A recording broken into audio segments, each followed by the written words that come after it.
हरे कृष्णा। येन वा भगवान तुसे धर्म योनि जनार्दन संप्रसिद्धती वाये श्यामे तदाखी मेनघ।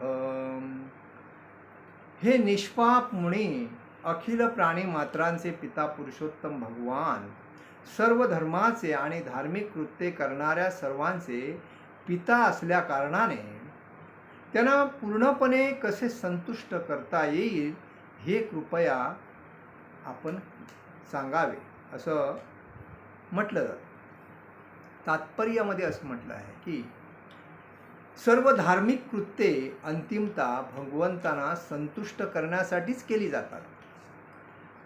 भगवंताच्या सर्व धार्मिक तत्वाचे पिता आहेत भगवान विष्णू। भगवद्गीतेत 7व्या अध्यायामध्ये 16व्या श्लोकमध्ये सांगितलेलं आहे, गरजू, दुःखी, ज्ञानी आणि जिज्ञासू अशा 4 प्रकारची जी पुण्यवान माणसे असतात ही भक्तिमय सेवेद्वारे भगवंतांना शरण जातात।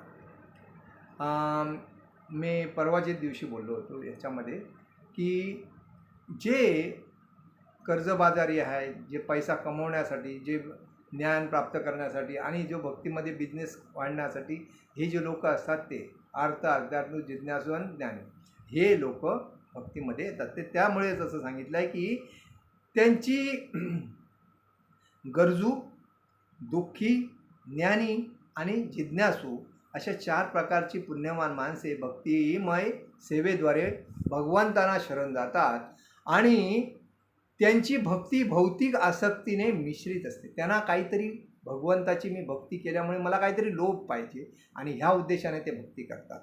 आणि परंतु या 4 पुण्यवान मनुष्यापेक्षाही शुद्ध भक्त श्रेष्ठ आहे।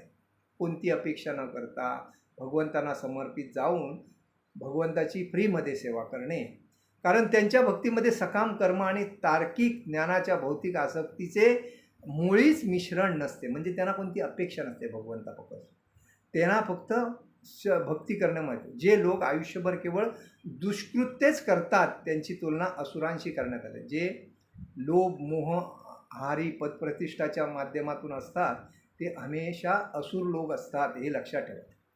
जरी अशा लोकांनी कितीही शैक्षणिक पात्रता मिळवलेली असली तरी ते ज्ञानविरहितच असतात, कारण त्यांना भगवंतांना संतुष्ट करण्याची इच्छा कधी नसतेच। म्हणजे ते लोक हमेशा बघा दुःखीच असतात का, कारण ते सर्व कमवतात, पैसा, पद, प्रतिष्ठा, लेकिन ते सुखी होऊ शकत नाही आणि भगवंतांना संतुष्ट करू शकत नाही, कारण त्यांच्या मनामध्ये काय असते, इच्छा असते आणि त्या इच्छामुळे